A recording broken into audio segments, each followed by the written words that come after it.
Same time as we did last week, a little bit of a change just to try to give the opportunity to all our friends across the pond to join us and in different time zones. So we'll see how it works out this week. And if people like the 7 o'clock time better, we can always switch. So couple announcements. First and foremost, I've got some good news and bad news. The good news is I've got a new computer that I'm doing this on. I'm not doing it on my laptop, which had the tendency to overheat and freeze. So this is like one of these big MacBook Pro deals, this big desktop. So hopefully this will work better. I've got the audio hooked up. Everyone let me know that the audio is working, please. Just say something in the live chat. But the bad news is we probably don't have Sebastian here because I forgot to tell him that it was at 4 o'clock. So I'm going to try to stay on top of the super chats myself. To be honest with you, I'm not really sure how they work, but we'll just wing it. We'll see how it goes. So if you've got a question that you want to make sure that I see, so I answer it to the best of my ability, do a super chat. Otherwise, do say a question when you put it into the live stream. Start with the word question, so I see that, preferably all in caps. And otherwise, do that super chat. And a couple things to go over here. Number one, these live streams, just so you know, are on the podcast. So we rip the audio, we edit it up, and we put it onto the Rebel Capitalist Show podcast. So check that out on your favorite podcast platform. Also, the interviews that I do with guys like Luke Groman, Brent Johnson, Rick Rule, Doug Casey.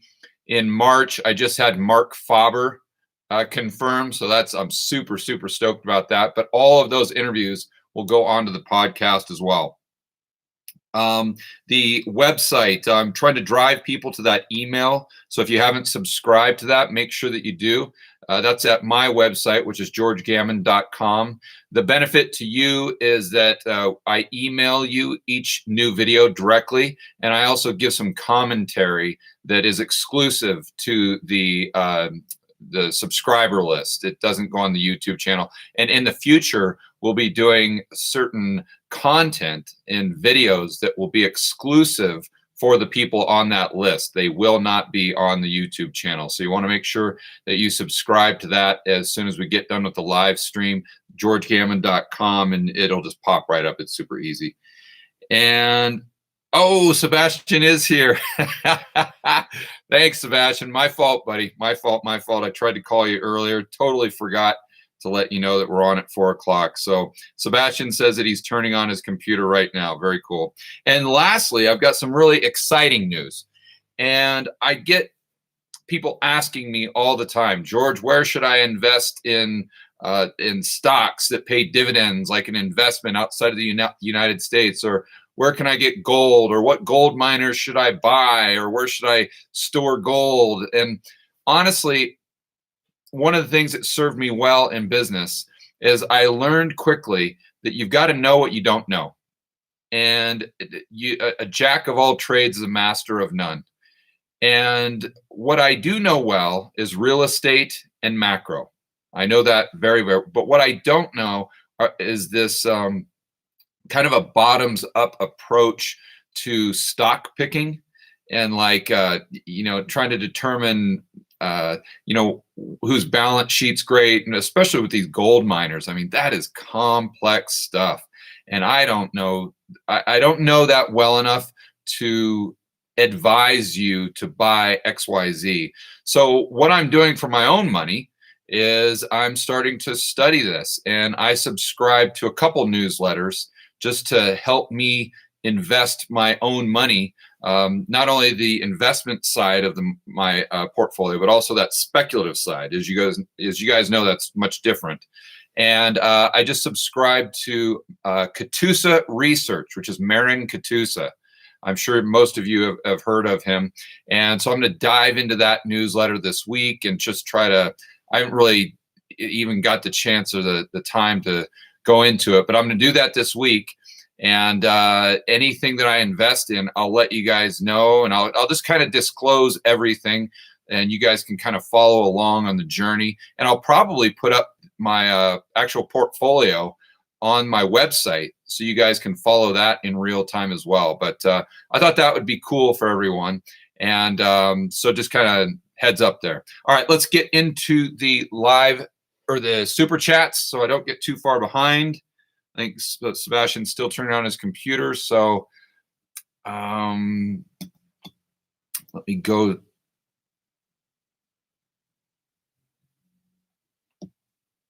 Okay, it looks like, first of all, John, thank you very much for that super chat. Wow, that's really generous. I don't know if you had a question, John, or not, but I appreciate that.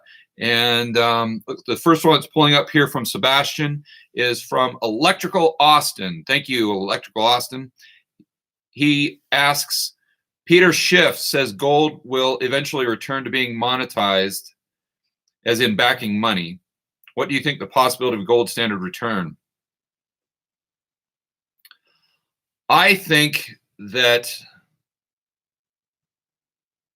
there's a decent probability of that. I mean, if I just had to spitball it, I'd say probably 25%, because eventually when we have a currency crisis, a global currency crisis, and that's in the major currencies like the dollar, like the yen, like the euro, people are going to lose confidence, I think, in fiat currency.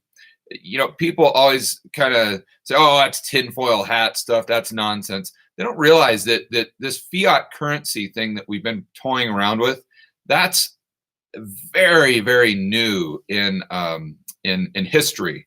When you look at the monetary history of the world, I mean, you can go back 5,000 years, and we've only been doing this fiat currency stuff for the 40, 50 years. So in the grand scheme of things, that's a very, very short time frame. So I don't think it's ridiculous to think that we could go back to that.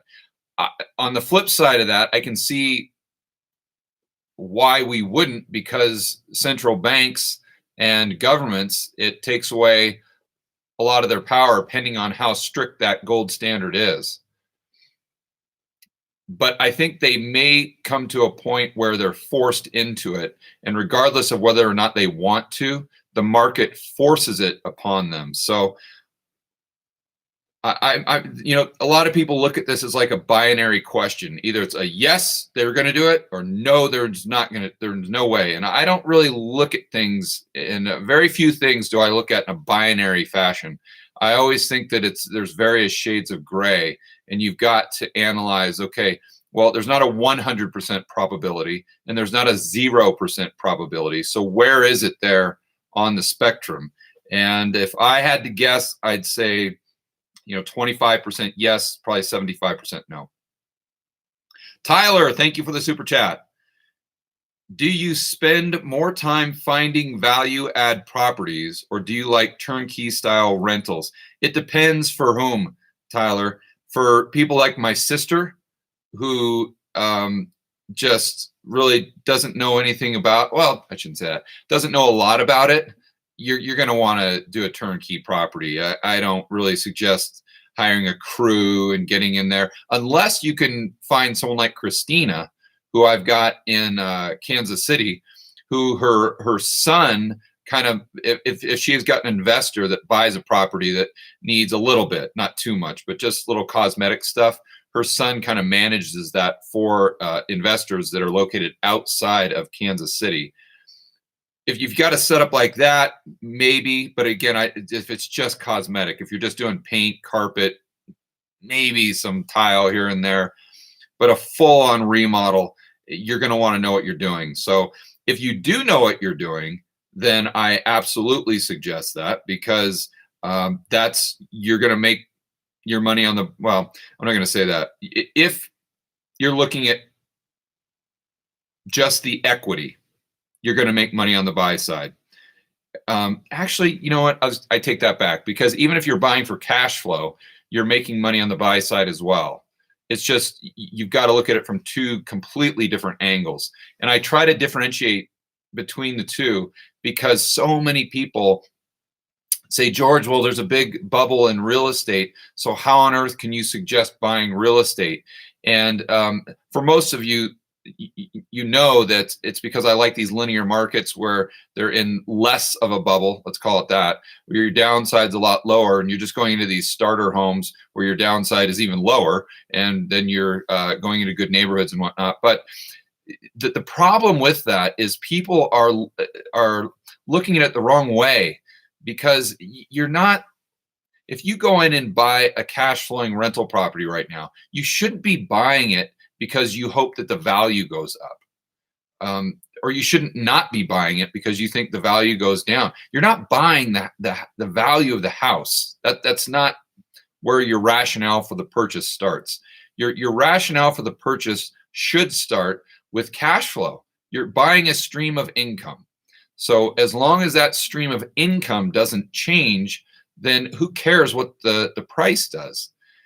Also, you're buying cheap debt. So you're buying a 30-year fixed rate mortgage, let's call it 4 or 5%. Historically, that is dirt cheap. So that's where you're getting the values. You're getting the value on the debt and the cash flow, not necessarily the asset itself. So I know it's kind of hard to compartmentalize that, but I really want to encourage you guys to try to do that if you can. Okay, Mr. Lev C, thank you very much for the super chat. It says, working at Microsoft, and I'm thinking moving from UK London to Seattle for 3 years for career growth. Awesome, man. Sounds like you got a great gig. Congratulations.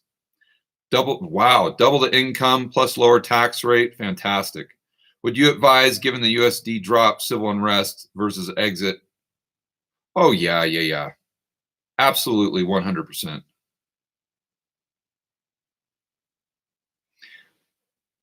I mean, when on my videos, I really talk about things that should make people aware of the risks in the system. But when you're talking about doubling your income by going from the UK to the United States, I mean, that's a no-brainer, especially when you can take your excess income that you're not spending, and you don't have to keep it in dollars. I mean, you can put it in whatever vehicle you want to try to maintain that purchasing power. I mean, if you've got more confidence in the pound, just have a multi-currency account and just wire the excess dollars into your account and turn them into pounds if that's what you want, because long term you figure that your expenses are going to be denominated in pounds.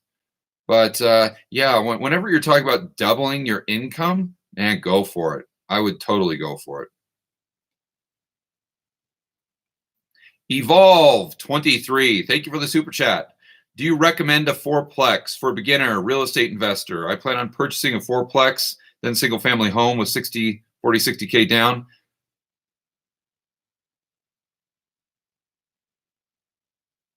Oh, could you compare the two? Okay, I think I understand your question. First of all, I 100% would recommend a fourplex for a beginner real estate investor, especially if you're living in it, because boy, you're going to get a baptism by fire, and you don't have too much downside because you're living there. And so you're able to save what you would have spent otherwise in your living expenses or your housing expenses, excuse me. And if you buy right, then you're going to have your tenants paying off your mortgage and all your expenses. So what a great way to learn real estate. Plus, you're right on top of it, so you can micromanage the hell out of the tenants and the property itself because you're there every day. I think that's a perfect opportunity to get in the game. Then comparing the fourplex to a single family home, and I've got a video coming out this week that I did with Jason Hartman on actually this exactly. So stay tuned for that. I'll probably upload it on Tuesday. But the big difference is your type of tenant, assuming that the neighborhoods are similar, and that your tenant for a multifamily, whether it's a fourplex or even kind of down the totem pole when you get like the apartments, is going to be a lower quality. That's not to say that they're going to be bad, but it's just on average they're going to be lower quality than someone that you would have in a single family home. So it kind of starts at a single family home, goes down to like a fourplex or a duplex, and then goes down to an apartment. Just much different type of tenant. Also, on the liquidity side, you're going to have a lot more liquidity in case you wanted to sell for the single family home, because the single family home has two buyers. You've got an investor buyer, and then you have an owner occupant. So that's probably the thing I like most about the single family homes, is they offer you that additional level of liquidity. Eric, thank you for the super chat. Asks, do you have thoughts on crowd-funded real estate like Realty Mogul Fund Rise? I found a few that invest mostly in the Midwest and South I'm considering, since I'm not ready to buy rentals yet. Eric, I don't know enough about them to give you a yay or nay. I do know that in investing in general, I like to be in control of my investments as much as possible.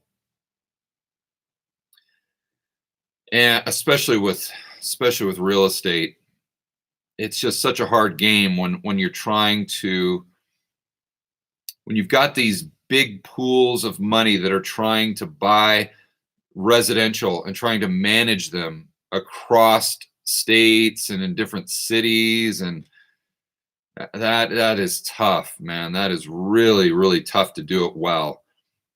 I've yet to see someone or entity that can really pull it off. It's a much different story when you, as an individual, own, let's say, 10 rental properties in like 2 or 3 different markets, and you've got one property manager in each market that you really trust. That's a big difference than a fund or a pool going in and buying 3,000 rental properties in 15 different states, and then trying to set up a property management company in-house with these private equity guys that don't know the first thing about changing out a hot water heater, or trying to collect rent from a tenant, or evicting a tenant. It's just, but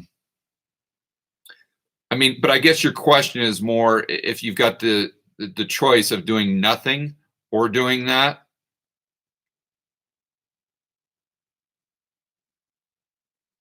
Maybe, but I you know what I do is Eric, I'd really hold off, and I'm going to do my best to try to find some really good dividend paying stocks. Obviously not in the United States, but maybe elsewhere, and buy it for myself. So my point is, if I could get a 6% dividend paying stock outside the United States that was trading at let's say a 12 PE or something, and it was just like that Cypress stock. I don't know if you guys saw the video on Friday where I talk about Doug Casey and the asymmetry that he uses in his portfolio to make sure that the odds are in his favor and he's winning in the long term. I was fortunate enough to do that in 2013, 14 in Cyprus, where I bought a hotel chain that at the time was offering a 10% dividend because the stock was so cheap. And now I've made the stock's gone from 14 cents or whatever it was when I bought it up to 88 cents, and they've increased their dividend to the point where now I'm getting like a 20% dividend yield. So based on my cost basis, of course.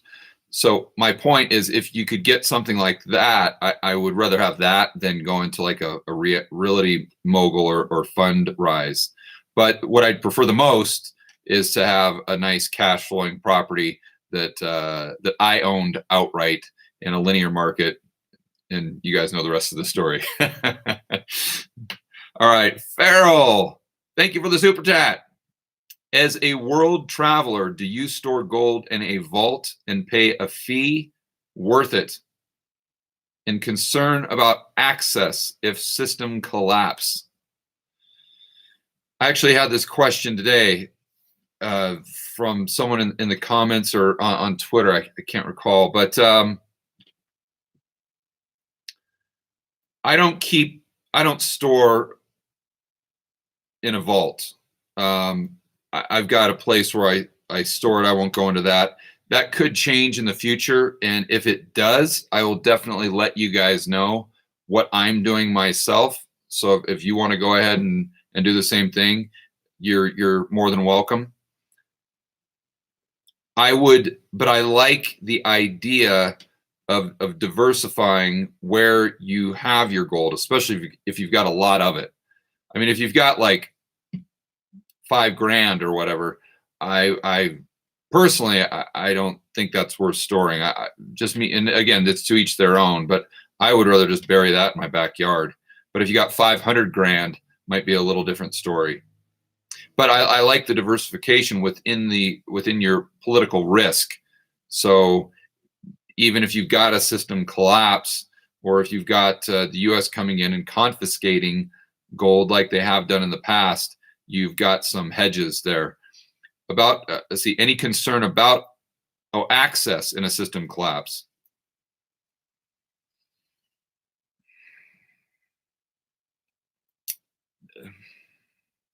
Maybe I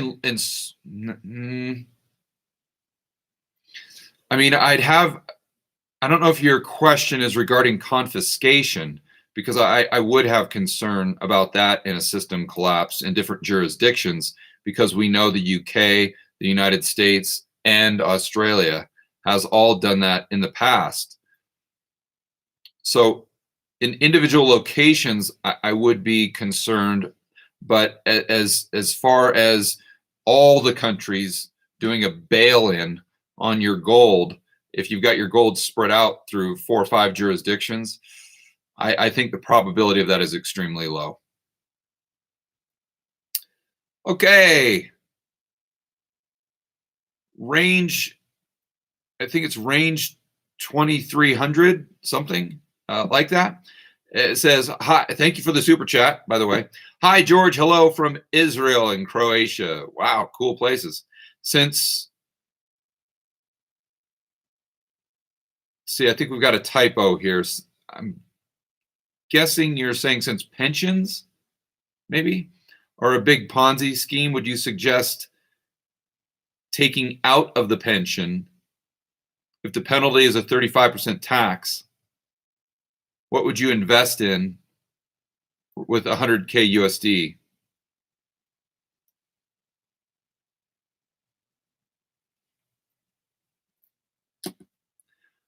I can tell you what I would do personally, but that doesn't mean that it's right for you. What I would do personally is I would take it out of the pension and I would just eat the tax. And then I'd flip a property. Or what I'd do is I would go into, I'd buy a property and I'd remodel it. So I had some forced appreciation, because I'm going to make 35% in the equity build from the remodel. But the caveat to that is I know what I'm doing in real estate. So if you want a real estate professional, would I advise that? I'm not sure. And it depends on the real estate opportunities in your area, which I know Croatia, I actually put an offer on a couple places in Split, which I'm sure you're familiar with, right down kind of when you're at the water, if you're looking at Old Town on the left up the hill, I'm sure you're familiar with that area. But I don't know it that well.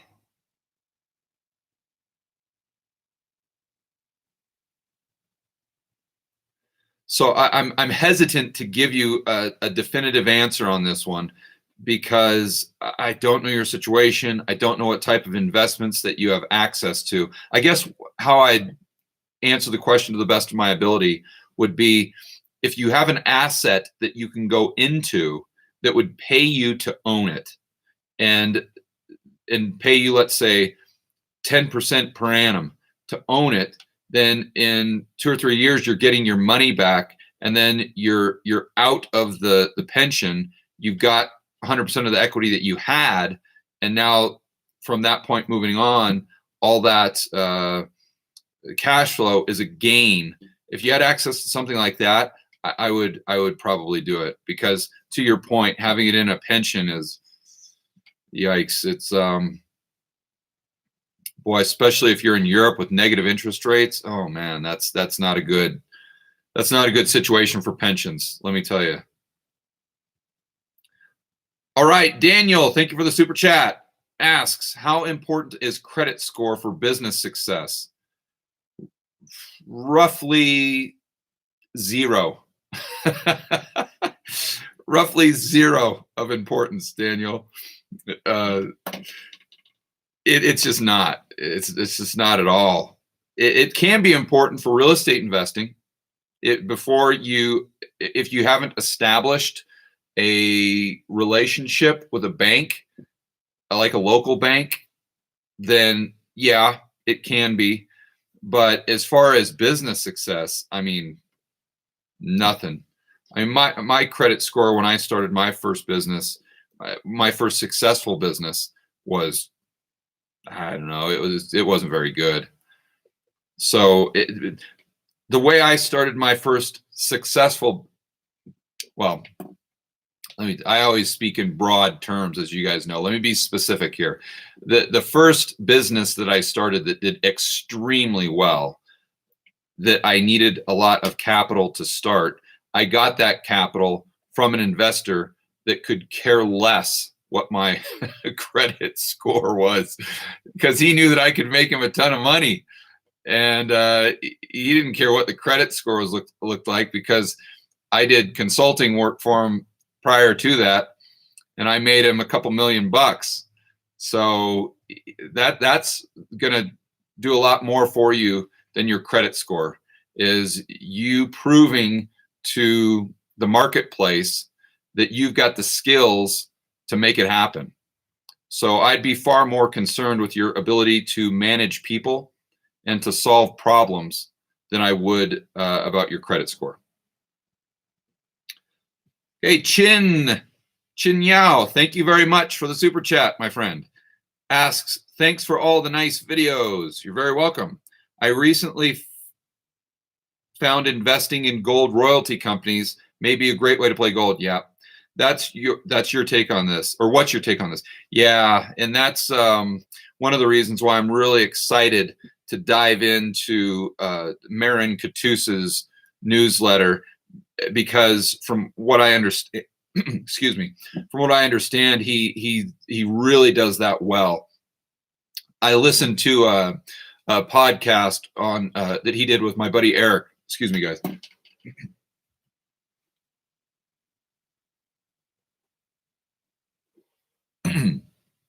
All right, sorry about that.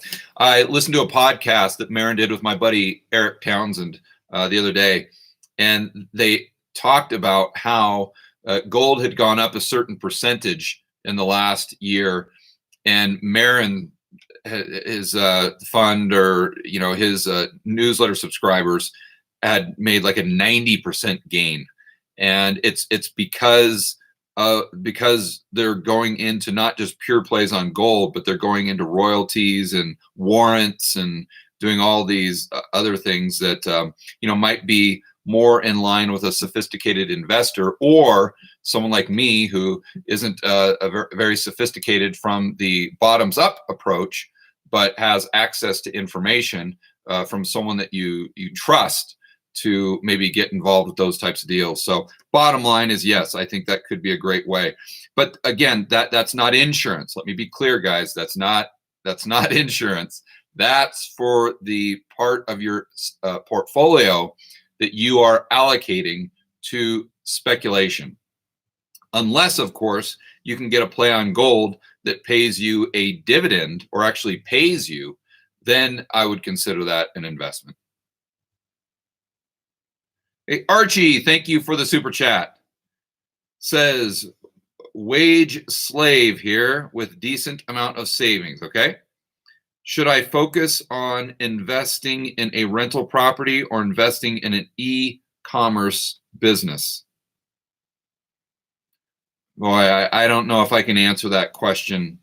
Now, oh, starting an e-commerce business. I mean, it depends on how good you are at e-commerce. If you're Archie, if like let's say you're a waged employee for an e-commerce business and you've been doing that and you know that business like the back of your hand because you've been doing it for 5 years, I mean, no brainer. Go into an e-commerce business. You got to first and foremost start with what you know. And again, going back to that business that I was talking about earlier, where I had an investor. I put in a lot of my own money too, but I had an investor help me out. And would it have been better for me to invest in rental property back then, or a business that I knew like the back of my hand? I mean, business that I know like the back of my hand, and then take all the profits from the business and invest in real estate. That's the way you do it. But my point, Archie, is I don't know your skill set and I don't know what you have experience in. So if you think that you've got more experience and your strengths and weaknesses would be better in an environment where you've got a rental property, then by all means do that. But if you think it would be better in an e-commerce business, then go for it. I can tell you right now that two things that you're going to have, regardless of what you do, you're going to have the ability to manage people. And as you guys know, like I always say, the ability to manage people and solve problems. So you got to work on those two things first if you don't have those skills refined. Okay, so I think that's it for the super chats right now. Let me get into the live chat.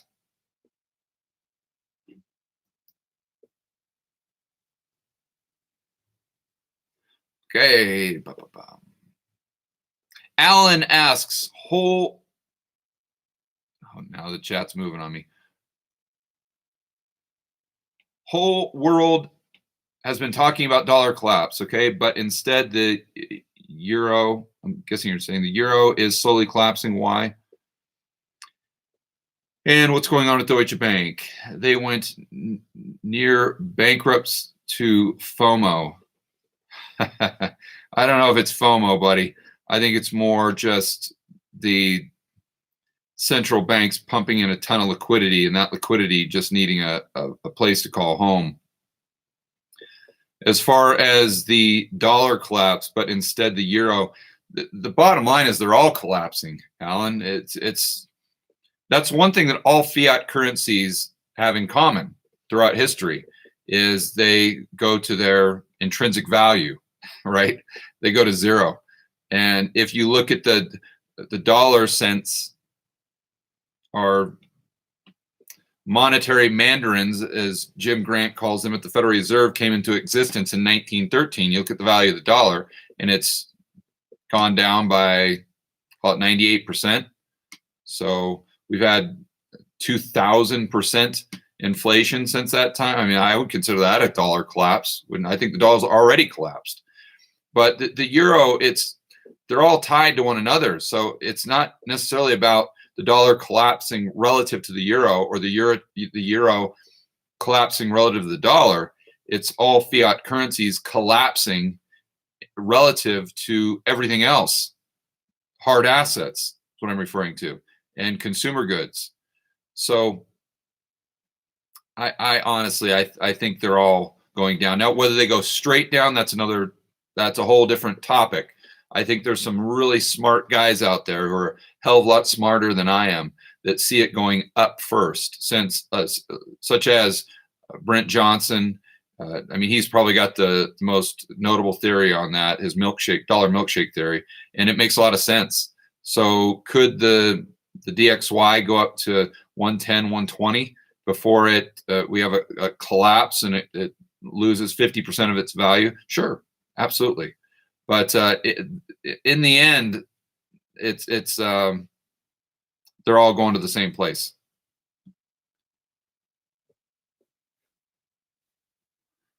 Okay, M. Blecken says, "Is Bitcoin a part of your portfolio?" It's not part of mine, but I think it's very interesting as a speculation. I think I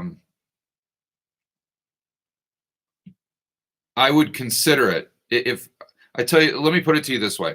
I've got a lot of money tied up right now in real estate, as most of you guys know, but a lot of that money is going to be freed up because a couple of really big projects that I'm working on in Medellin are going to be going up on the market here in about a month or two.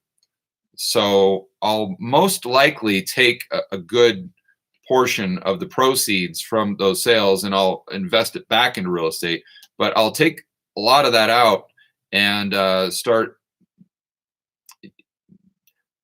in, I don't want to say investing, start moving that money into more speculative plays, because I don't have 10% of my portfolio right now in speculative assets, which is what I suggest to all of you. So obviously I'm suggesting that to you because that's what I like to do myself. So could Bitcoin be a part of my future here in the next few months? 100%. It 100% could. But I tell you what, Paul, or for any of you watching, if I buy Bitcoin, I will let everyone know. And in fact, it goes back to what I was saying at the beginning of the video. And another reason why I'd suggest signing up for my email list on georgegammon.com is because if I can figure out from a technical standpoint how to put my personal portfolio up on the website so all you guys can see what I'm buying, and I'll put why I'm buying it or why I'm selling it, or I'm going to put that up on my website and give you guys access. Whomever's on that email list, you're going to have access to all that stuff free. Okay, let's go down here.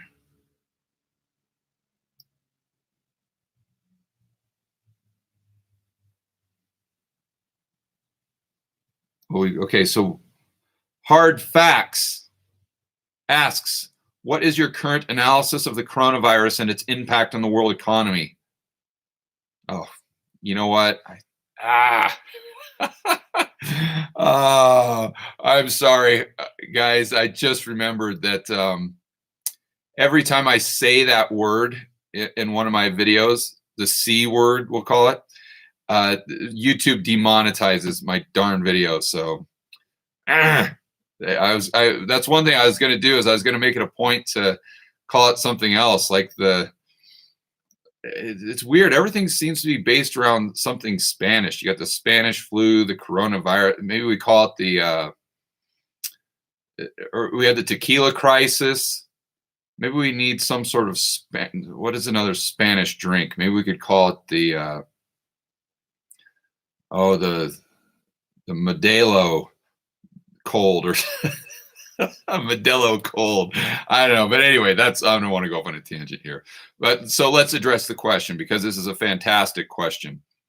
I think that the coronavirus is a lot worse than the media is telling us, and the World Health Organization, or WHO. It's just, if you look at all the anecdotal evidence on Twitter and from really smart people, this isn't coming from people that would normally be considered conspiracy guys or gals. This is coming from mainstream people that are out there on financial Twitter, FinTwit, or whatever they call it. It's just, that doesn't mean that I don't think it can be contained. And it doesn't mean that I think that the United States is going to be in a situation where they're shutting down Chicago and New York and LA and Dallas like they're having to do in China. But it's a possibility. And it's something that I think we should all be paying close attention to. And I can't do it any better than Dr. Chris Martenson. So if you guys haven't looked at his YouTube channel, make sure that you do that. It's peakprosperity.com. He's doing like daily updates, And I think that's a great place to get information. It's not sensational. It's just the facts. It is what it is. Here you go. And as far as its impact on the world economy, I think it's a great point, because even people that are now starting to say, okay, well, I guess it's a little worse than the flu. And okay, yeah, okay, I admit it is a little worse than SARS. Even these people in the mainstream media, or that are more, let's call it American centric, they're saying, well, yeah, it's bad, but it's not going to be bad in the United States. We don't have to worry about it because X, Y, or Z reason. But what they're not telling you and what they're not acknowledging is it used to be when the United States sneezes, the world gets a cold. I'm sure you guys have all heard of that saying. Now that China can sneeze and the US can get a really bad cold. And I don't think this has to be an issue that expands outside of the borders of China to be a serious issue from an economic standpoint. And someone talked about supply chains in here. Yeah, Paul asked about supply chains, and that is a fantastic point. What happens? Think about all of the stuff that's made in China. When everyone thinks about it, just right off the top of their head, they just think, okay, yeah, I get it, George. Walmart, Target, little cheap plastic stuff. Yeah, I get it. But what they forget is that a lot of the things that are a lot of the parts that go into that car you're driving, that's China. A lot of the parts that go into your cell phone, that's China. It gets really bad if those supply chains are cut off. I was doing a video with another person in the space, another expert the other day, and she made the point about how the parts, a lot of the parts that we use for our electrical grid in the United States are made in China. So if we do have an issue, and I'm not saying that we're going to have an electrical grid issue, but if we did, then where are you now sourcing those parts? I don't think that's something that could just be, the snap of your fingers can be made in Mexico all of a sudden, or can be made in the United States. Definitely can't be made in the United States at the same price. These things take time. It takes years to set up the factories required for a lot of these components. Now, granted, if you're just buying a sweater, yes, that's something that can move from China down to, call it Vietnam or Mexico or something, very easily. But most likely the price would still go up, because if the prices were the same or less to get things made in Mexico, well, the things would be made in Mexico. It wouldn't be made in China. So again, my point is we really need to start thinking about, even if it doesn't get outside of China, if it gets really bad in China, how does that affect the world economy? And for those of you in the United States, how does that affect the US economy? Because it definitely does. I think the most obvious side effect would be putting inflationary pressures on consumer prices in the US, because those supply chains have to move elsewhere, and that doesn't come without cost. And generally, the consumer is going to have to absorb that cost. Hey, Evolve, thank you for the super chat. Investing in real estate, long-term cash flow, and fund in early retirement. Yes. Is it decent plan to pay off the loans early, say 20-year versus 30-year mortgage? I don't see why you would do that. It's going to give you more positive cash flow. And a 30-year, as long as it's fixed, Evolve, let me be clear, as long as it's a fixed rate mortgage, it gives you more leverage on shorting the dollar. And that's one of the main reasons we want to own 30-year fixed rate debt, is because it gives you a way to be paid because you're getting positive cash flow from that rental property. So you're being paid to short the dollar, because as the dollar loses value, you're paying back that loan with cheaper devalued dollars. So that is a transfer of purchasing power from the lender to the borrower, which would be you. So yes, I mean, I'm going back to your question here, so I want to answer it specifically. But that is a very decent plan. Oh, I'm sorry. Is it a decent plan to pay them off early? No, that is not a decent plan. That, in my opinion, that's a bad plan. I would want as much 30-year fixed rate debt as I could get, assuming that you've got the income and the ratios all work out. You got to have positive cash flow. Let me preface with that, and you got to have the rainy day fund and all that stuff set up. But assuming you do, and from an income or cash flow standpoint, it makes sense, then I would I really like that 30-year fixed rate mortgage. Okay, Powell, thank you very much for the super sticker. Thank you. And Robbie, thank you for the super chat. Doesn't look like you've got a question, but I really appreciate it. Okay, Range asks another question. This was the person from Israel and Croatia. Maybe go back and forth. Croatia, would you say houses prices in a bubble? See, especially in a good district in.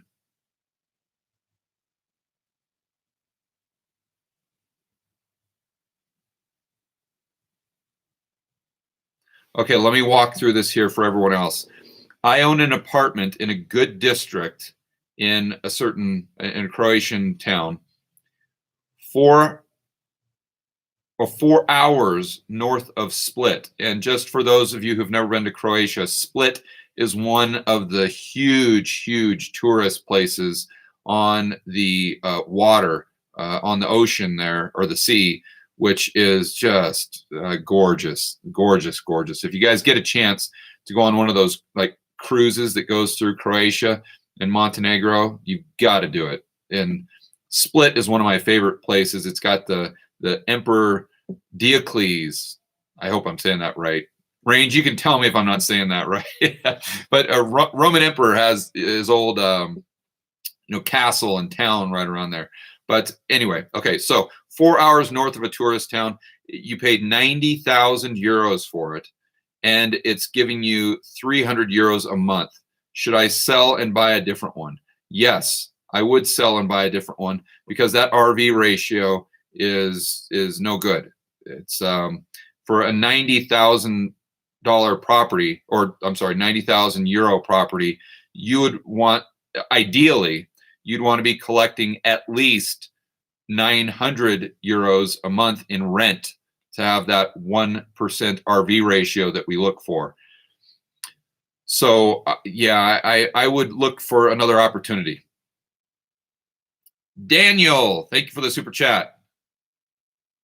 With MEGA, I assume you're saying Make America Great Again, Apple, etc., or MEGA. I don't know if you're saying MEGA like Make America Great Again, because you're using it with Apple. Let me keep reading here. Etc. Buying, see, with MEGA, Apple, etc. Buying own stock. Oh, with Apple buying its own stock. Okay. Fed printing, asset expensive, hold cash, metals, overinflated assets, i.e. property. Yeah. Can there be a silver standard?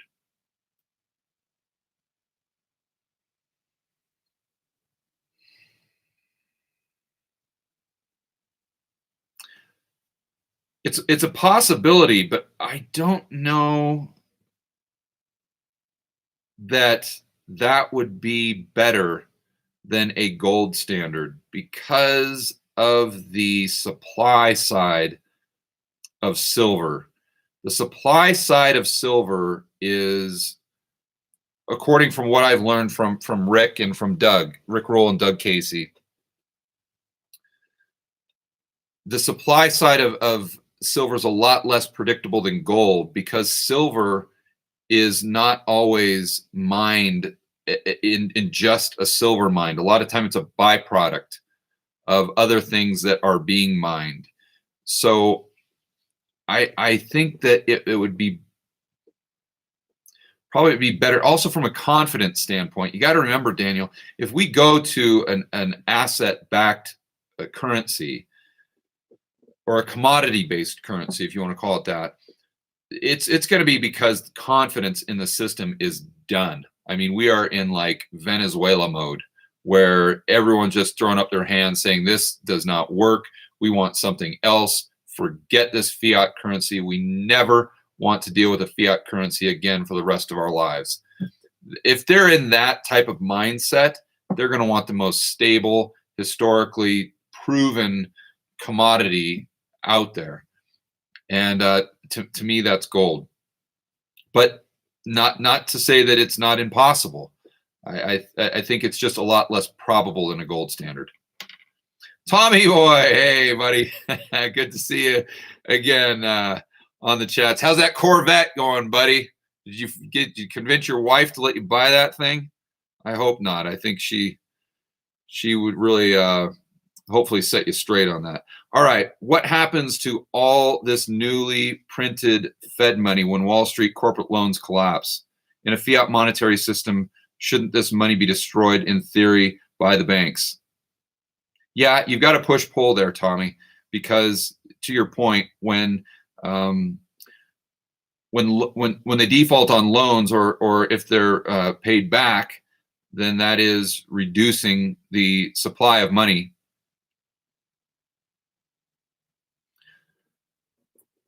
But since the Fed's ability to print money is unlimited, they can simply create a lot more money than is destroyed.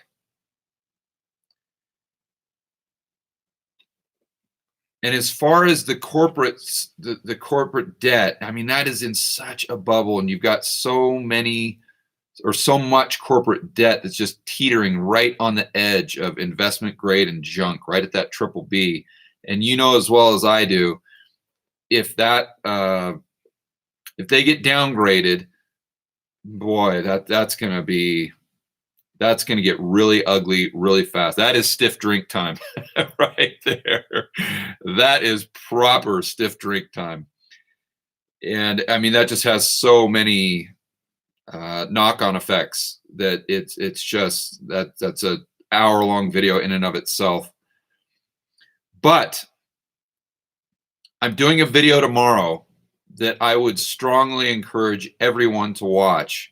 I think it's going to shock a lot of you, and I'm hoping that I can explain it in a way that everyone understands. It's a repo market video, and I think one of the big, we all know that the Fed increasing their balance sheet going into the repo has the effect of increasing stock prices.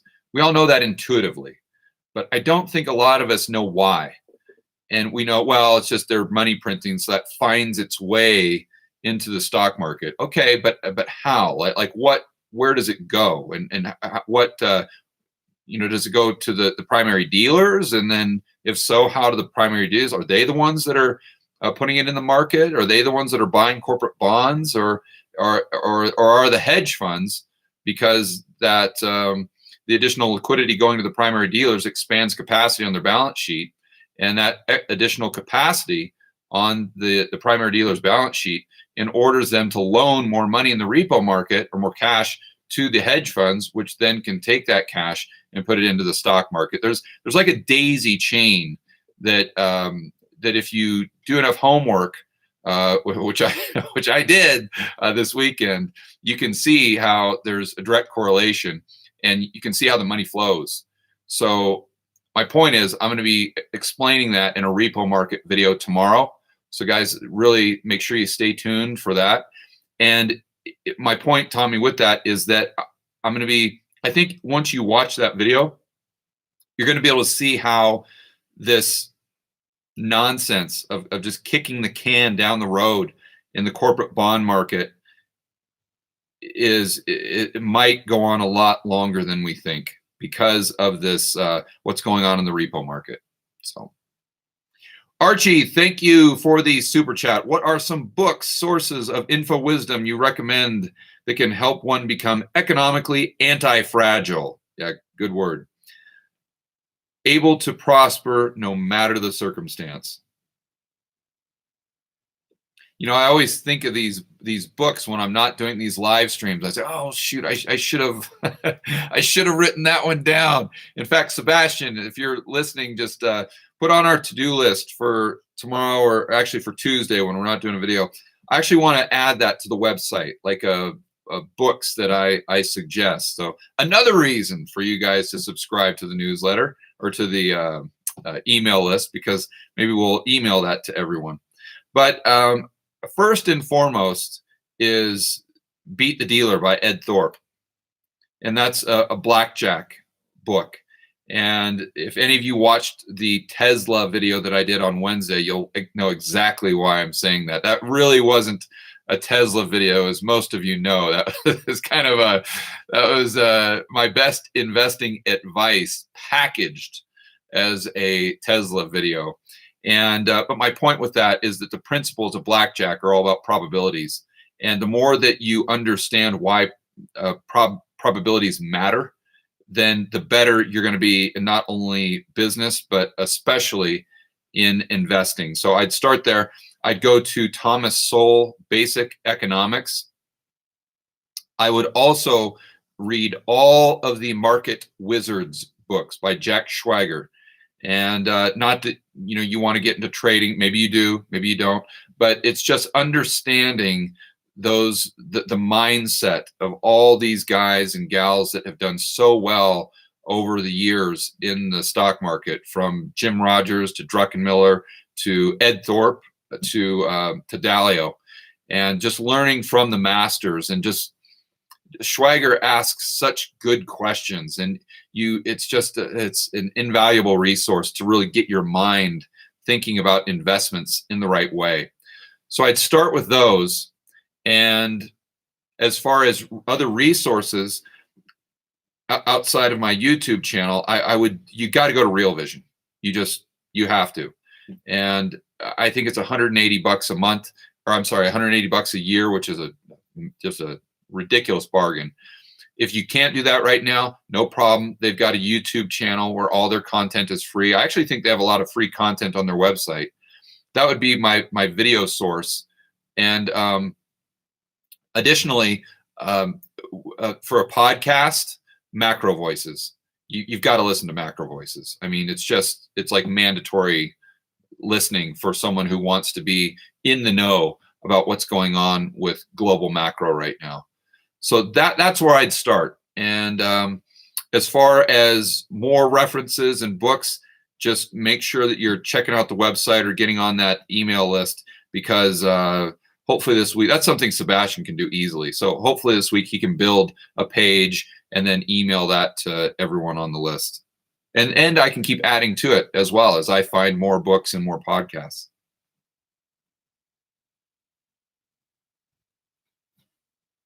Okay, Cliff, thank you for the super chat. Says, hey, George, do you still play blackjack for fun? Oh, there we go. If so, what are the game conditions in Colombia? I don't know what they're in Colombia. My guess is they're not very favorable, because so few people know the game here that I think the casinos could pretty much change the rules. And the rules I'm talking about that gives them the edge almost regardless of what you're doing.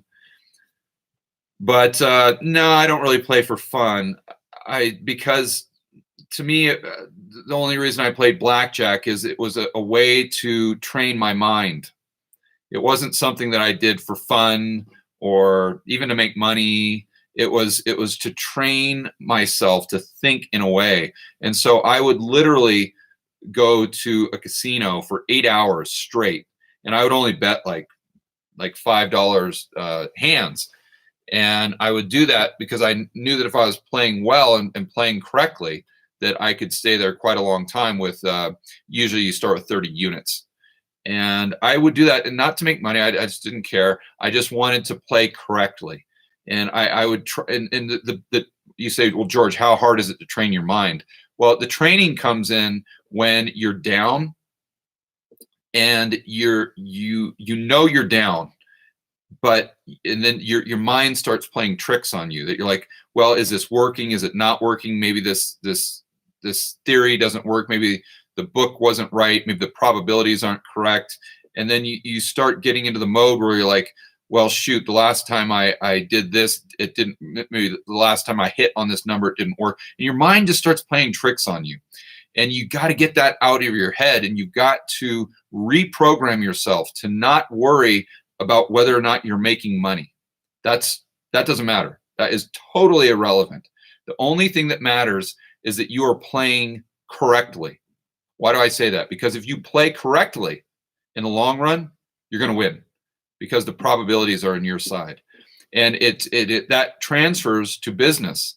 And that's where I used it first, because when you get into a business that, let's say, has a sales and marketing funnel, and that let's say you spend $1,000 on leads, and none of those leads pan out, but you know that through your research that if you continue to do it, then just over the long term, it will pan out. And it gives you the confidence to know, okay, although I spent $1,000 and it didn't pan out, I know that if I spend $10,000, it is. If I spend $100,000, it's going to work out even more.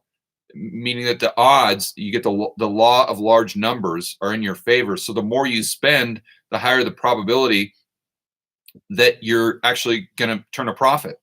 And I know that just sounds crazy, but that's one of the big mind shifts that took me from making a little bit of money to making a lot of money. And so, and that's so counterintuitive, for people to think, well, I've got a better chance of making money if I drop $100,000 than I do if I drop 1,000. But it's the number of bets you make, right? So anyway, if you go back to that, I'm going off on a tangent here, but if you go back to that video on Wednesday, that'll outline it. And my main point here is that no, I don't play for fun, but if I ever get into the point where I feel as though I'm forgetting the importance of that, I do go back and play blackjack just to remind myself. But I'd probably go to Puerto Rico. I like the tables there a little bit better. Not that they're in your favor, but I just like playing there a little bit. Okay, Robbie, thanks for the super chat. I live in Southeast Florida. I own a small condo. It's paid for, and I'm debt-free. Congratulations, Robbie. Awesome. Family has outgrown it, and we want to buy a house. Okay, I'm saving what cash I can for the down payment, but my income fluctuates a lot due to commissions. When can I expect a large dip to get in? Buddy, you just can't time these things. You really can't. I wish I could give you an answer, but if I did, I wouldn't. I'd be lying to you. All I can say is that it's expensive. That's the only thing you can do, is you can only determine if an asset is expensive or if it's cheap. You can't really determine if it's going up or down in value.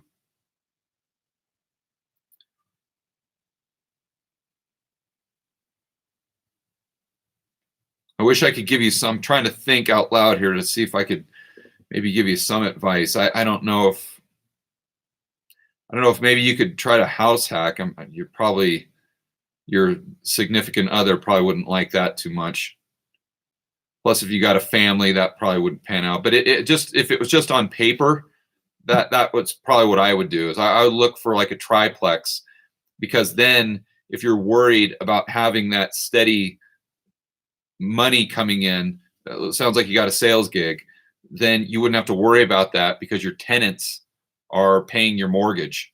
So if you have a couple down months in commission, then it's no problem. If that were a possibility with your family and with your significant other, I would explore that first and foremost. Trevor, thank you for the super chat. Asks, Australia changing the term deposits to allow for bail-ins with others and imposing $10,000 cash purchase limit. What effect on gold, silver future? Yeah, it's just, you can see this just coming down the pipeline everywhere. It's just really unfortunate, but it's the sign of the times. It's amazing as people call us tinfoil tinfoil hatters or whatever they call us, and they just completely ignore this stuff. Like, I don't know how you can not be concerned with that, but that's going off in a tangent. So I definitely think that will put upward pressure. That's definitely a tailwind for gold and silver.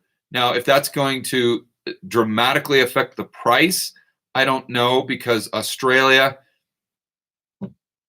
there's 20 million people there roughly, and I don't know if enough of the population are going to go into gold and silver to move the price, or Bitcoin for that matter. I want to throw in Bitcoin because that's definitely something that we've seen people do in the past, like in Venezuela, when they have problems. I mean, we definitely have to acknowledge that people are going into crypto. So we don't want to ignore that from a speculation. But I don't know that there would be enough tailwind to move the price, I think is what I'm saying. But if this happens, which I think it will, on a global level, just at different times, I don't think it's all going to happen at once. But if we have this type of situation where it starts in Australia, then a year later it's in the Eurozone, then 2 years later it's in the state, then it's most likely not going to be bad for the price of gold and silver. That's for sure. Or Bitcoin. Gareth, thank you for the super chat. It says gold reaching 50 grand is a little apocalyptic for me. Okay. But there's a lot of people talking about 5, 10, 25. What is the probability of such numbers? Well, first and foremost, Garrett, I'd suggest going back to that Jim Rickards video that I did, because whether you're looking at gold at 10,000 an ounce or 50,000 an ounce really isn't any more apocalyptic. It's just a matter of what type of gold standard you want, right? So, and again, we want to compartmentalize here, because gold can go up if we go onto a gold standard, or it can go up because we get a lot of inflation, or a lot of we have a black swan event, or people lose confidence in the system and then they go into gold. So gold could go up to 5, 10, whatever, without without the United States or any other country, or the world for that matter, going to a gold standard. But my point with the 50 grand is, if you go to, let's call it I can't remember what the exact numbers were, but call it a 20% gold standard, where the amount of currency, the gold backing it has to be 20% basically the money supply. Then let's call it at 10 grand, just throwing out a number. But if you want 100% gold backing, then that's what takes you to 50 grand. So it's no more apocalyptic. It's just a different type of gold standard. So the probabilities of such numbers, it's timing, Gareth. In all honesty, it's timing. If you say, what's the probability of $5,000 gold tomorrow? Very low. What's the probability of $5,000 gold in 5 years? A hell of a lot higher. What's the probability in 15 years? I'd give it 90%, if not more, if I'm just right off the top of my head. So it's just a matter of time. And I think that's not to say at $5,000 it will have more purchasing power, because it could go up just as an inflation hedge. So it could just go up in nominal terms. There's a lot of moving parts, Gareth, but I think it starts with that. It starts with compartmentalizing, whether you're talking about gold going up as a result of going on a gold standard, or a result of people just buying more gold due to an inflation hedge or a loss of confidence in the system. And then it's about asking yourself what you think the time frame will be, and then adjusting your portfolio accordingly. Okay, I think we were caught up on the super chats. So, we got some time left. Let's go over to the live stream.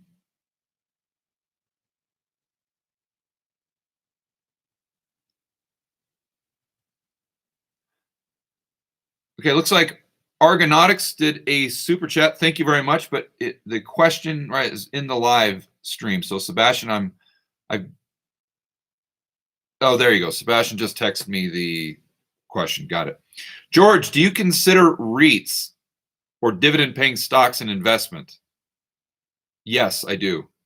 I assume that one does the research. Oh, I assume that one does the research. Yes, exactly. Analysis beforehand. Absolutely. I like owning real estate myself better than REITs. But if you can find some dividend paying stocks, and again, there's pros and cons. Jason, and I'm sure I'll do a video with him on this, and we'll talk about this specifically in greater detail. But one of the huge benefits to real estate is you can use leverage, and you can short the dollar with that. You can't use much leverage with dividend paying stocks. And but there's pros and cons. So I'll save that for my discussion with Jason. But if you can find a cheap dividend paying stock that's giving you a good return and a great yield, then absolutely that's an investment, because you're buying the cash flow stream. You're not buying the price going up. Again, I always use the example of Coca-Cola. Back in 2009, going to, I think it got down to like $19.55 a share. If I could buy Coca-Cola at $19.55 a share at a 6%, or that would be like an 8% dividend yield now. Oh my gosh. I would do that all day long. And I wouldn't do it with my entire portfolio, but I definitely would do that with a portion. Now, would I care if Coca-Cola goes down to $10, $5? No, I could care less. It's like I couldn't care if it goes up to $50. Who cares?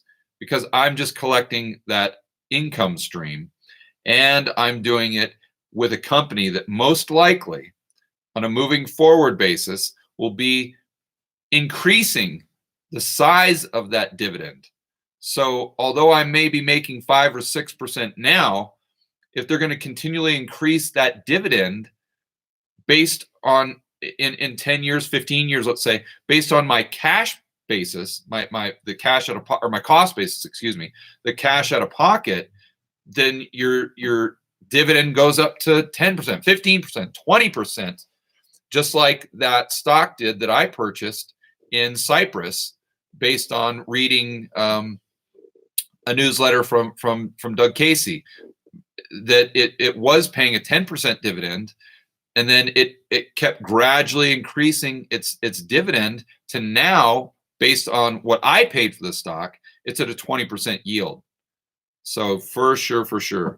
And I'm going to do my very best to try to find some investments like that from these newsletters, or from Marin Katusa's newsletter. And if I find something that I'm investing in, I'll absolutely 100% let you guys know for sure.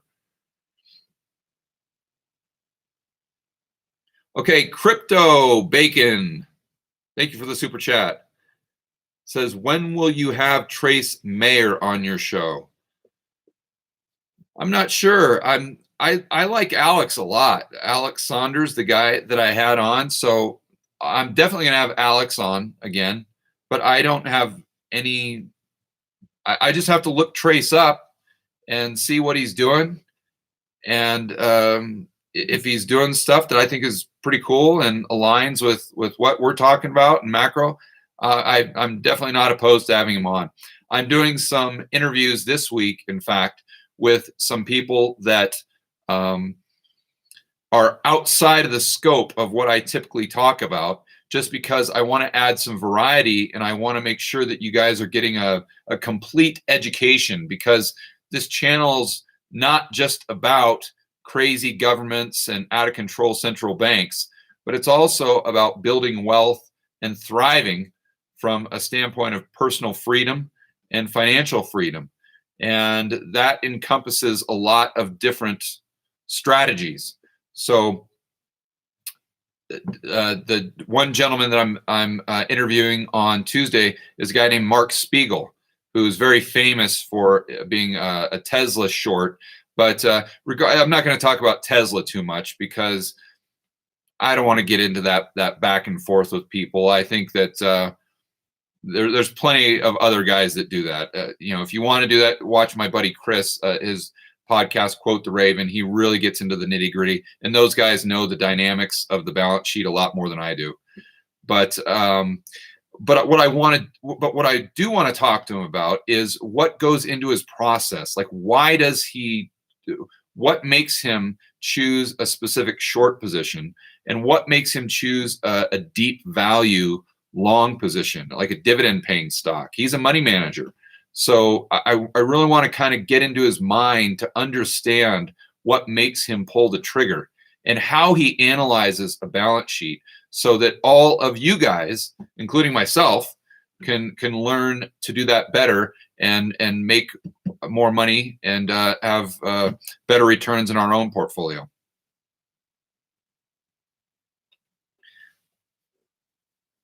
Okay, caught up on the super chats, going back to the live stream.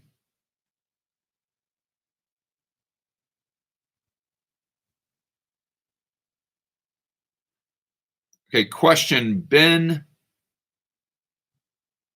Oh, Ben MIA. Okay, got it. I was going to say Miami Airport or something. Okay. Ukmar asks, Ben MIA, missing in action a while. Okay, well, thanks for coming back, Ukmar. It's good to have you back on the live stream. What are your thoughts on climate change? Bigger threat to the financial system, or bigger threat than the financial system? See any correlation between the two?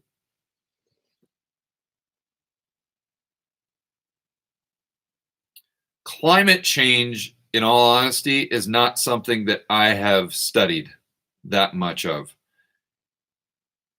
It just hasn't piqued my interest. And I'm not saying that I shouldn't study it. I'm not saying that it isn't a big deal. When climate change first started coming into the mainstream narrative, this was back when I was maybe in the 90s, or maybe, I don't know, maybe early 2000s, something like that. That's when I remember it coming into the mainstream narrative. My position was simply, does it really matter about global warming? Because I just don't like shitty air. So my big thing was, well, okay, even if it's not global warming, I just like clean air. I don't like breathing smog. So, but not that global warming doesn't matter, but you see what I'm saying? I looked at it just from a standpoint of just liking to not breathe fumes and all this smog that you see in LA. Or at the time, I remember I was in Phoenix, and I remember having that thought when I was hiking Squaw Peak, that isn't just clean air good enough reason to want clean air? But anyway, so there's so much of a debate. It's a man-made. The problem with it is that even if there is climate change, the solution to climate change could be just as catastrophic as climate change itself. There's just a lot of, it's just such a lot of moving parts there. But to give you, I don't have enough education to give you a specific opinion on it, other than I do think it's a big deal. And I think that it's a big deal. Let me take that back. I think it's a really big deal from an economic standpoint, because even if climate change is not, isn't going to have a dramatic impact on on nature, I think it will have a big impact on the economy because of the political shift, and the political narrative is going to change. And I think taxes are going to increase dramatically. Whether in my opinion, the politicians don't care about climate change, whether they say they do or they don't. They just want a tax grab. And so I think that's where it's really going to play into your pocketbook. But as far as it having a dramatic impact in the next 10 years from the standpoint of climate change itself, I don't see that. I don't see it happening. But it's not to say that it's not an important issue. I think that's the takeaway.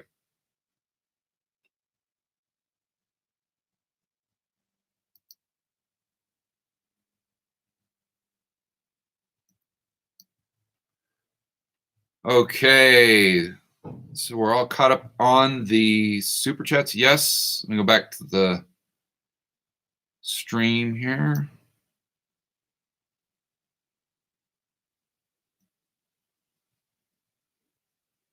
So remember, guys, if you've got a question, please start the comment with the word question in capital letters so I can see it really fast.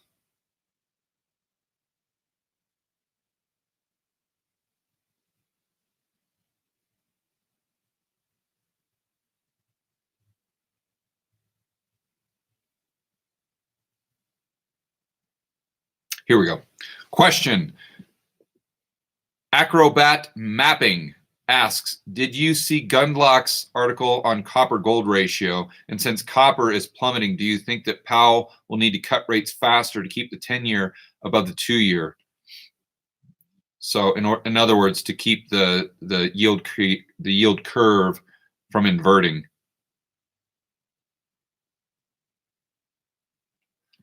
I have not read Gundlach's report. I will definitely do that when I get some time this week because I'm really super interested in that. I think that's an awesome topic for a video.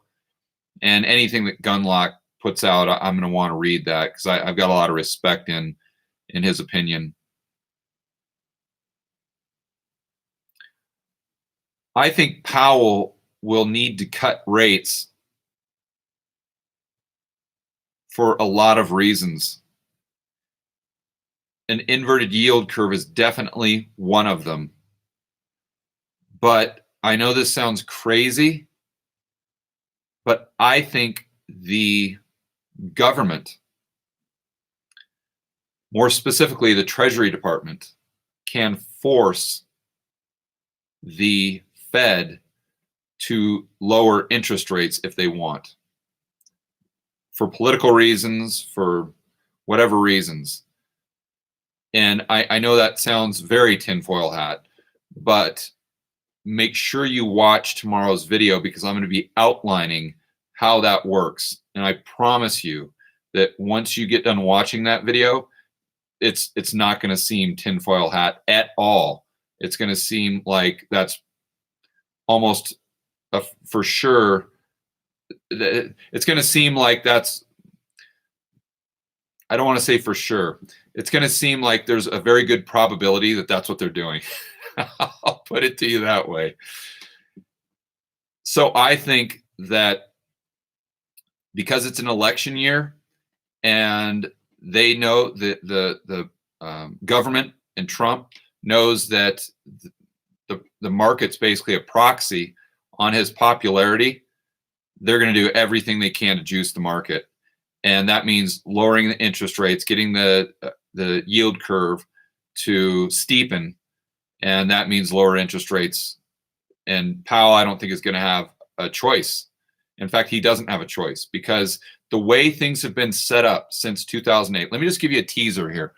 It's really important you guys understand this. Back in 2008, the entire monetary system changed 100%. Totally was a completely new system. And one of the things that they did is the Treasury had started to sell more short-term debt so the Fed could buy it to take reserves off of the balance sheets of the primary dealers. And I know that gets really confusing, but I'm trying to think of a way to say that. Basically, the Fed needed to take reserves away from the banks without decreasing the money supply, and they needed to they needed to inject more liquidity at the long end of the yield curve. And the only way they could do that without creating a lot more problems than that would solve is if the Treasury printed T-bills, short-term debt, so the Fed could buy it. And then who are they buying it from? Or who's buying that debt? The primary dealers. That goes into that goes from their reserve accounts to the Treasury general account, which is, by the way, with the Fed. So then that takes those reserves out of the system and replaces them with reserves at a different point in the yield curve. So I know that is really hard to follow, and I apologize. It's going to be a lot easier to follow when I've got a whiteboard. And so stay tuned to that. But going back to my original point was I think rates are going lower for a lot of reasons. And definitely getting rid of the inverted yield curve or flat yield curve is one of them.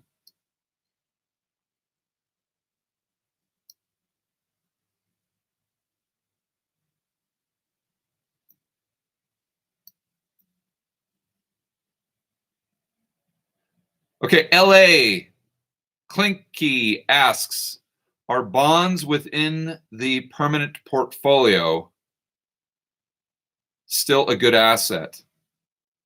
Should they be replaced by commodities or real estate? Thank you very much, George. It starts by asking the question, is it cheap or is it expensive? It doesn't. Again, you guys you're starting from the wrong point, or you're starting with the wrong question. And I really want to encourage you guys to start with a different question. Instead of starting with the question of, is it going to go up in price or down in price? Start with the question, is it cheap or is it expensive? So bonds right now, in my opinion, and I think it's pretty obvious, are extremely expensive. So that said, unless it's a speculation. Now, if this is strictly a speculation, that's a different story. But if this is an investment, then you should be selling what's expensive and looking for something like real estate that is, meaning the cash flow from real estate, that is cheaper, or hopefully cheap, period. As far as commodities, if you've got the bonds in the speculation part of your portfolio and you want to swap them for commodities, then I think that could probably be a good idea, because you're trading one asset that's extremely expensive for another asset that's extremely cheap. But neither of those assets pay you to own them. So we want to make sure they're in that bucket of our portfolio, and we're thinking of them exclusively that way. Because when people start when people start conflating the portions of their portfolio, that's when they get really confused and they start making bad decisions, in my opinion.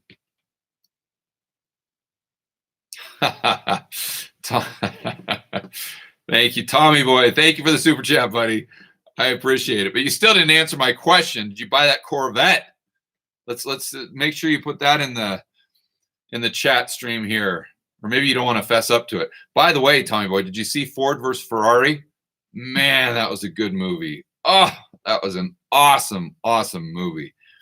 Any of you people are car guys or car gals, And if you haven't seen that movie, go to iTunes tonight or wherever and watch that movie. It's so good. Great, great flick. I don't know if I liked that better or Rush, the movie about Hunt. That was really good too. But man, Ford versus Ferrari, awesome, awesome movie. And I know, and Tommy Boy, I know you'd like it. So if you haven't seen that, check that out. Okay, Sebastian is just telling me we're at the hour and 30-minute mark. So let me find a couple more questions and we'll get things wrapped up.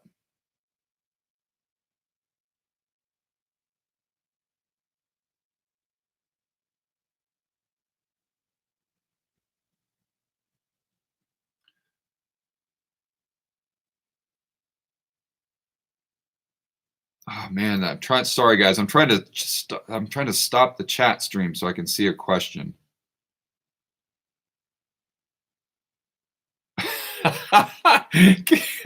That's it. That's funny. Gareth Evans asks, with Valentine's Day coming up, are you going to do a guide to dating? Step number one. That's good. Listen, I don't know if I can answer that question without incriminating myself. I should probably keep my mouth shut on this one. But no, I probably won't do a guide to dating with any steps. But yeah, I'll leave it at that. That's a great question, though. That would be funny, though, wouldn't it? That's you know what? Just for those of you on the live stream right now, and so it'll be a surprise to everyone else. I am thinking about doing something like that for April Fool's Day, though. Wouldn't that be funny if on April Fool's Day I did a video on like how I turned into a Keynesian, or now how I'm following Paul Krugman instead of Milton Friedman, something like that, or how I've determined that the Fed is good for the economy, and I do like a whole video, like 10 minutes on it, and then at the end I say, April Fools. Everyone would be freaking out. What's George talking about? Hit the down thumb, quick. So I'm probably going to do that on April Fools. So you guys look for that. And for everyone who's not on the live stream, that'll teach them that next time they got to be on the live stream to get all the insider info on all the shenanigans that I'm going to play with the YouTube channel.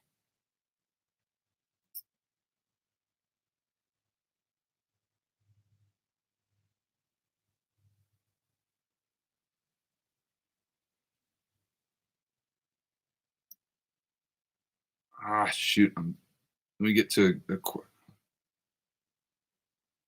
Okay. Arian, let me try to make sure the chat stops here. Arian asks, hi, Mr. Gammon. I wanted to know, what should young people do before going into university and dealing with real world financial issues? Do you recommend an education that helped you? I don't know if you want to go to university, Arian. I think it's way overrated. I don't see any reason to do it unless you're trying to be a doctor or a lawyer or something that's specialized like that. Then absolutely you want to go to university. Maybe computer science, something like engineering. But other than that, like I went to college for communications. It was just ridiculous. It did nothing. To be quite honest with you, and I don't want to discourage people that might be going to college for the right reasons, but if you look at what I've done in my life, as far from a financial standpoint, I was a self-made millionaire at the age of 34. I retired at the age of 38 in 2012. Throughout my business career and my entrepreneurial career, I didn't use one thing that I learned past maybe third grade. I mean, just basic math. You got to know how to read. And that's about it. As long as you got that, you can make a lot of money. You just got to have some other things that they don't teach you in school. And it's not that money should be your only goal, but for most young people, that they definitely use that to guide their decision-making process on whether or not to go to college. But if it's just making money and doing something you love is your main goal, I think going to college is not a good play. Unless you're going to be a doctor, lawyer, engineer, or something like that.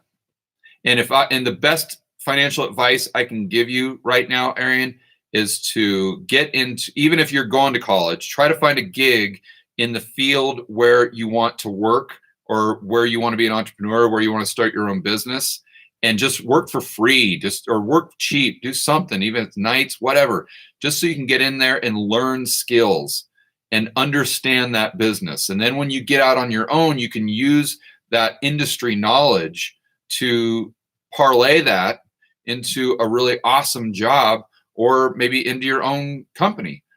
And there's no better place to learn at a very low cost than an actual job. You don't have all the startup capital. You have a guaranteed paycheck. So for a young person, and then the other thing that I would say, if at all possible, Aaron, try to house hack. It will be the best financial decision you will ever make in your life. As a young guy or gal, you go out there, you buy a triplex or a fourplex, and you know the story. I say it all the time. You live in a unit, you get your tenants to pay your mortgage, and then that money that you would have spent on housing, take that, save it, and use it to start your own business, or use it to invest. And if you do that well over 30 years, that's your retirement plan. You're done. You have nothing to worry about. You don't have to worry about Social Security or any government pension wherever you live.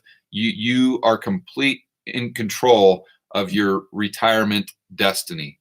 So I got a great place to leave it, guys. I really appreciate everyone on the live stream. Let me know what you think of the new time in the comments, please. If you like the 4 o'clock Eastern time, if you'd rather me go back to 7 o'clock, it doesn't really matter to me. I just want to do a time frame that gives the most people opportunity to come on. And oh wait, I'm sorry, I've got a couple more super chats here. Sorry, guys. Okay, Conrad asks, the VA home loan has no cap. Yeah, nothing down, right? So I'm looking at getting into a fourplex, California. I also get property taxes waived due to disability. Well, in that case, yeah, for sure, Conrad. If you can, it doesn't really matter where it is. I'm down on California so much because that overall it's a terrible place to invest. But if you can make the numbers work because of whatever benefits you have, then by all means, if you can get a 1% RV ratio, or if you can get the equivalent in net because you're not paying property taxes, then and it's cash flow positive, I'd say go for it for sure.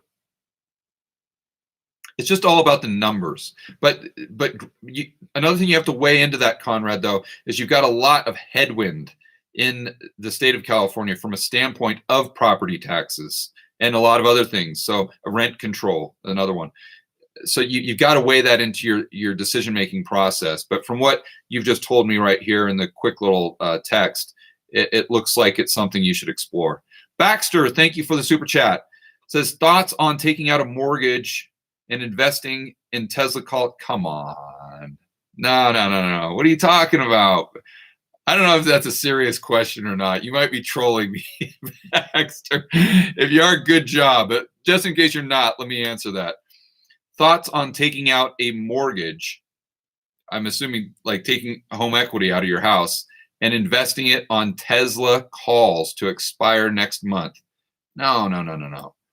That's a total speculation. And you don't want to take out your equity.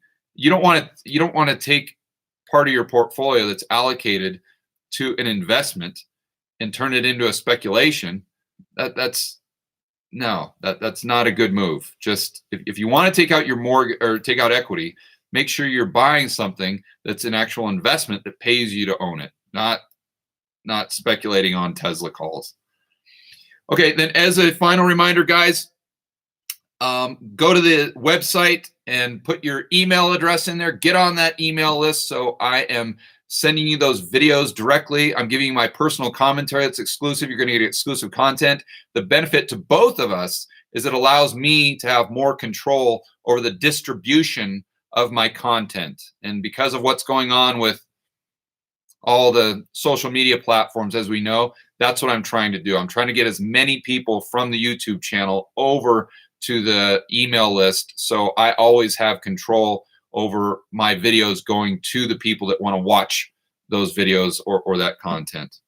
Oh, I guess we got one more super chat here. Okay, guys, no more super chats. I'm going to answer Cody's here. Cody, thank you for the super chat. Good to see you on the live stream again. I know you're always here. Along with Baxter and Conrad, I recognize you guys as well. I see that silver might be a good speculative investment, and am looking in partnering up with a colleague on a rental property. Any advice? Number one, I think you're right about silver. I think especially the silver miners, if you know how to pick them, it goes back to picking them right. And I'm personally going to try to divert some of my capital, especially when I sell a couple of these real estate projects, into having more of my portfolio allocated to speculation. And I'm seriously considering buying some of the silver miners, and I will do that kind of using Marin's advice, Marin Katusa, from that newsletter that I subscribe to. So if I do that, I'll definitely let you guys know. As far as partnering up with a colleague on a rental property,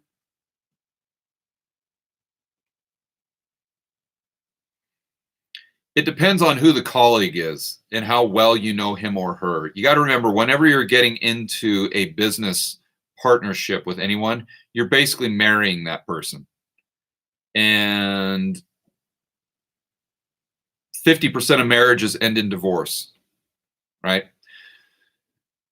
I would say fewer business partnerships work out than actual marriages. So I've been very fortunate that I for most of what I've done in business or in investing, I have had no partners. And when I did have partners, they were incredible. The guys, they were amazing. So, but I know I've been very lucky in that. So if you can possibly do the rental property thing without a partner, I'd suggest that. If you've got to take on a partner, make sure that there's someone that you don't mind being married to from a standpoint of business, and you really have to see eye to eye with that person as far as how just your personality, the way you look at business, the way you look at money, the way you look at growth. It's just, there's a lot of things there that have to be lined up. So, and I would strongly discourage partnering with a family member or a friend, because, and this goes for hiring them as well. I always was very reluctant to hire family members or friends, because I had a philosophy that I never wanted to hire someone I couldn't fire. And if you let that sink in for a while, I think it'll make sense.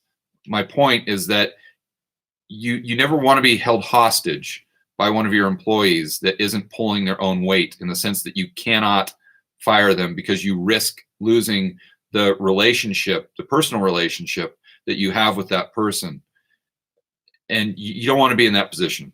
So you always want to be in the position as an employer where you can get rid of someone who just isn't pulling their own weight. So again, I think you guys get my point. So guys, we'll see you on the video tomorrow, and thanks for being on the live stream.